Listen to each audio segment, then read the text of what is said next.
नमस्कार साथियों, साहित्य सृजन चैनल के माध्यम से मैं आप सभी का बहुत बहुत स्वागत करती हूँ। आज के वीडियो में हम चर्चा करने वाले हैं उत्तराखंड मुक्त विश्वविद्यालय एमए हिंदी के पाठ्यक्रम के विषय में। आज हम एमए हिंदी के फर्स्ट सेमेस्टर के सेकंड पेपर यानी 502 एमए एचएल 502 पे चर्चा करेंगे। पहली यूनिट पे बात हो चुकी है। आज हम दूसरी यूनिट पे बात करेंगे और दूसरी यूनिट को भी मैं 2 भागों में आपके सामने लेकर आऊँगी। पहले वीडियो में हम चर्चा करने वाले हैं भक्तिकालीन कविता प्रक्रिया एवं विकास। इसमें हमारे टॉपिक जो होने वाले हैं, भक्ति काल का हम वर्गीकरण करेंगे, भक्ति काल की सामान्य विशेषताएं, उसके बाद निर्गुण भक्ति काव्य की विशेषताएं, सगुण भक्ति काव्य की विशेषताएं, भक्ति काव्य की प्रक्रिया एवं विकास, संत काव्य, प्रेम मार्गी सूफी काव्य, राम भक्ति काव्य, कृष्ण भक्ति काव्य, इन सभी पर हम विस्तार पूर्वक चर्चा करेंगे।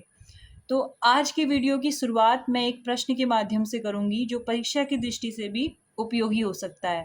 भक्ति काव्य की विविध शाखाओं पर संक्षिप्त प्रकाश डालिए। इस यूनिट से अगर यह प्रश्न हम याद कर लेते हैं या इसको हम तैयार कर लेते हैं तो भक्ति काव्य से संबंधित सभी प्रश्नों के उत्तर देने में हम स्वयं को सक्षम महसूस करेंगे। भक्ति काव्य की 2 धाराएं हैं, निर्गुण भक्ति और सगुण भक्ति काव्य। निर्गुण भक्ति काव्य में मुख्य अंतर इन दोनों में क्या है, निर्गुण और सगुण में, उसके बारे में भी मैं अब आपको बताती हूँ।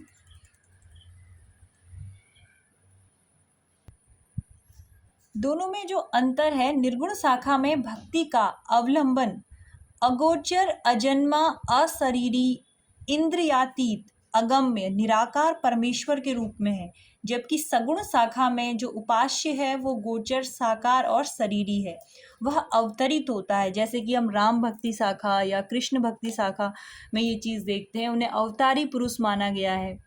जबकि अगर हम निर्गुण ब्रह्म में बात करते हैं, संत काव्य धारा की या फिर सूफी काव्य धारा की, तो उसमें हम देखते हैं कि दोनों में ब्रह्म को निराकार बताया गया है और अजन्मा बताया गया, चाहे वो कबीर हो चाहे वो जायसी हो।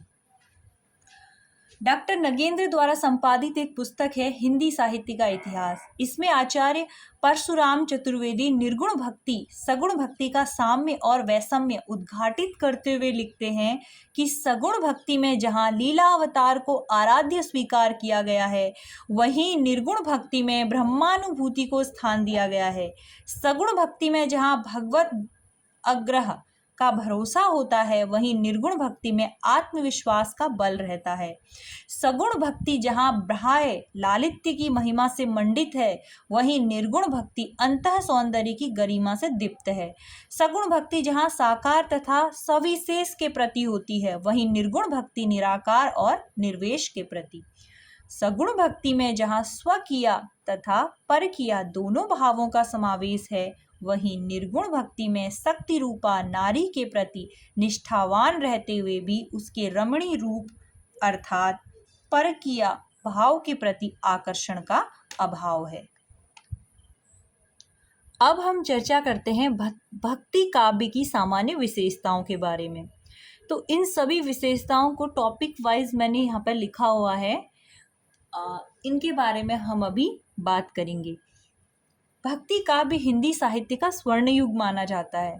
गुण एवं परिमाण, उदात्त भावभूमि एवं प्रभावी अभिव्यक्ति, प्रेरक आदर्शों मूल्यों की उपस्थिति, मानवीयता का उच्च धरातल, युगबोध, लोकोन्मुक्ता इत्यादि सभी दृष्टियों से यह काव्य एक प्रतिमान की तरह हमें दिखलाई पड़ता है।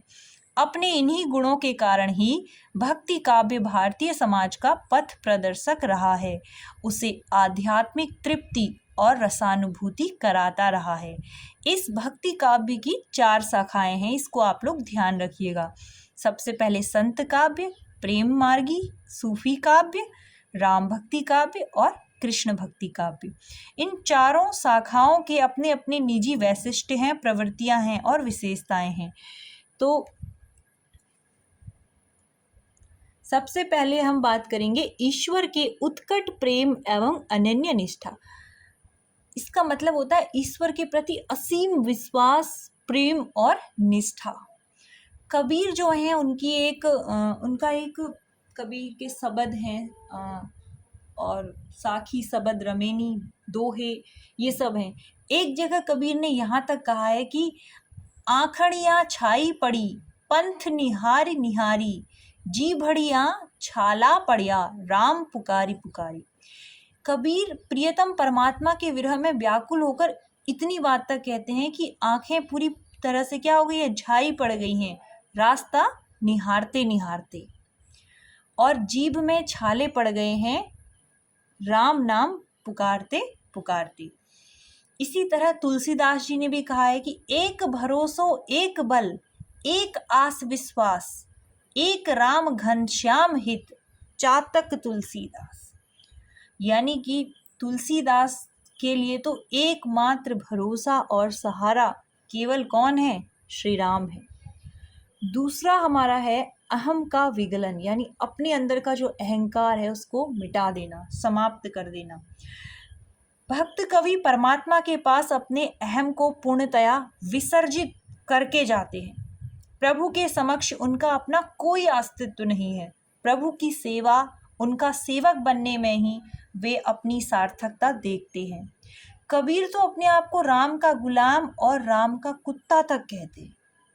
सूर का एक पंक्ति है यहाँ पर, सबको कहत गुलाम श्याम को सुनत सिरात हिये। और तुलसीदास जी कहते हैं, राम सो बड़ो है कौन मोसो कौन छोटो, राम सो खरो है कौन मोसो कौन खोटो।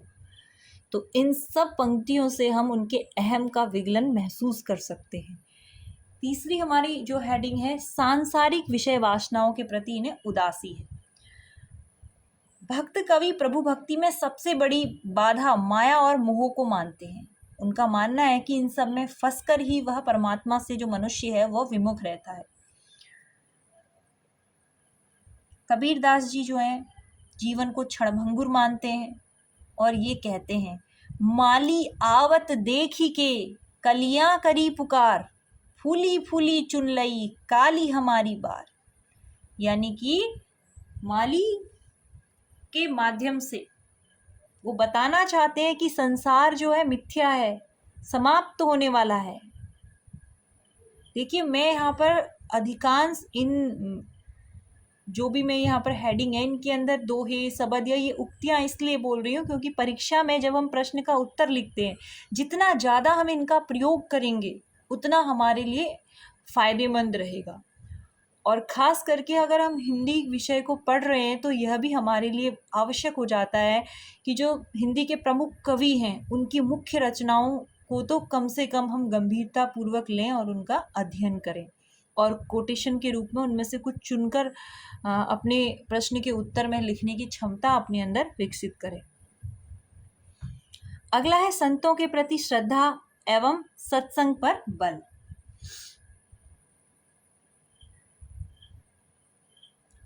संतों के प्रति काफ़ी सम्मान वाला इनका वो था। गुरु के प्रति काफ़ी विनम्र थे, गुरु को बहुत महत्वपूर्ण मानते थे और नाम स्मरण पे इन्होंने बल दिया है। सत्य सदाचार पूर्व जीवन जीने को बल दिया है। सत्य शील सदाचार युक्त जीवन को ही इन्होंने सर्वश्रेष्ठ माना है। नाम स्मरण पे बल दिया है।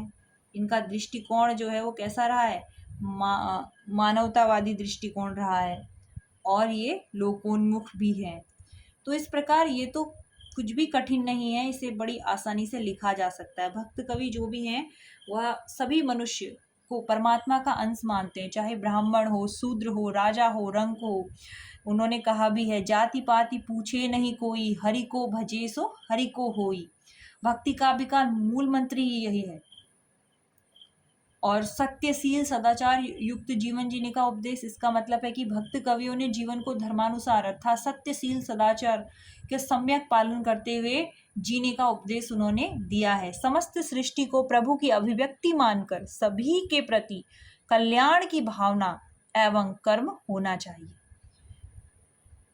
तो ये तो जितनी भी हेडिंग है इनको बड़ी आसानी से हम क्या कर सकते हैं, लिख सकते हैं। अब इसमें सबसे महत्वपूर्ण क्या है, इसमें सबसे महत्वपूर्ण है भक्ति काव्य की शाखाओं का वर्गीकरण, जिससे यह प्रश्न भी स्पष्ट हो जाएगा। तो भक्ति काव्य की शाखाओं का अगर हम जब वर्गीकरण करेंगे, 2 भागों में होता है शुरुआत में, निर्गुण भक्ति शाखा और सगुण भक्ति शाखा। निर्गुण भक्ति शाखा के अंतर्गत हम पढ़ते हैं ज्ञानाश्रयी शाखा के विषय में, जिसमें संत काव्य धारा आती है। प्रेमाश्रयी शाखा में हमारा सूफी काव्य आता है, यानी कि हम कबीर, रैदास, इन सब के बारे में जो पढ़ते हैं वो संत काव्य में आएगा, और जायसी वगैरह जो पढ़ते हैं वो सूफी काव्य में आता है। सगुण भक्ति में आता है राम भक्ति शाखा और कृष्ण भक्ति शाखा। राम भक्ति शाखा के अंतर्गत वे कवि आते हैं या वे रचनाएं आती हैं जो राम भक्ति से संबंधित हैं, जैसे तुलसीदास की रचनाएं। और कृष्ण भक्ति काव्य से संबंधित वे रचनाएं हैं जैसे सूर की रचनाएं, जो कृष्ण भक्ति से संबंधित हैं। तो आज की वीडियो में हम सिर्फ इतनी ही चर्चा करेंगे, इसी को क्रमशः अगले वीडियो में हम आगे बढ़ाएंगे। तो मिलते हैं अगले वीडियो में, तब तक के लिए नमस्कार।